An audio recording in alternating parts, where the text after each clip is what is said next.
గత వైసీపీ ప్రభుత్వం అన్ని రకాలుగా ఫెయిల్ అవ్వడంతో ఇప్పుడు అధికారంలోకి వచ్చిన ఎన్డీఏ కూటమి ఒక్కో శాఖ మీద ముందుగా శ్వేత పత్రాలను రిలీజ్ చేయాలని చూస్తుంది.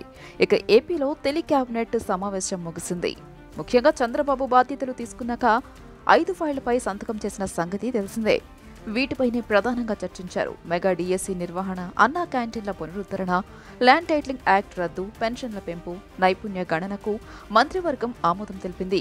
జూలై 1న మెగా డిఎస్సి నిర్వహణ ప్రారంభించి డిసెంబర్ 10 కల్లా ముగించాలని నిర్ణయం తీసుకున్నారు. మరోవైపు ఏపీలో వివాదాస్పదంగా మారిన ల్యాండ్ టైటిలింగ్ యాక్ట్ రద్దు చేయాలని కూడా నిర్ణయించారు. సామాజిక పింఛన్ల మొత్తాన్ని 4,000 రూపాయలకు పెంపును కూడా మంత్రివర్గం ఆమోదముద్ర వేసింది. మరోవైపు రాష్ట్ర వ్యాప్తంగా అన్నా క్యాంటీన్లను తెరవాలని మంత్రివర్గం నిర్ణయం తీసుకుంది. త్వరలోనే వీటిని అందుబాటులోకి తెస్తారు. నిరుద్యోగ యువతకు ఉపాధి అవకాశాలు మెరుగుపరిచేందుకు నైపుణ్య గణనకు కేబినెట్ ఆమోదముద్ర వేసింది. విజయవాడలోని వైఎస్ఆర్ హెల్త్ యూనివర్సిటీ పేరును తిరిగి ఎన్టీఆర్గా మార్చాలని కూడా నిర్ణయం తీసుకుంది. 4 గంటల పాటు సాగిన మంత్రివర్గ సమావేశంలో ఈ 5 అంశాలే కాకుండా కీలక నిర్ణయాల దిశగా మంత్రిమండలి అడుగులు వేసింది. వైసీపీ ప్రభుత్వ హయాంలో తీసుకున్న నిర్ణయాలపై సమీక్షించడానికి కూడా నిర్ణయం తీసుకుంది.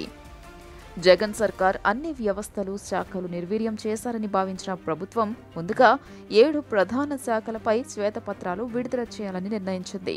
Polavaram, Amaravati, liquor, mining, finance, విద్యుత్ శాఖలపై ఈ నెలాఖరు నుంచి శ్వేతపత్రాలు విడుదల చేయాలని కేబినెట్ సూత్రప్రాయంగా అంగీకరించింది.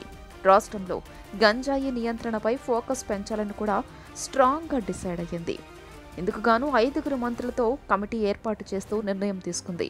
ఇందులో మంత్రులు అనిత, లోకేష్, కొల్లు రవీంద్ర, సత్యకుమార్, సంధ్యారాణి సభ్యులుగా ఉంటారు. జగన్ పాలనతో విసిగిపోయిన ప్రజలకు ఎలాగైనా సరే మంచి చేయాలనే ఉద్దేశంతో కూటమి ప్రభుత్వం ముందుకు కదులుతోంది.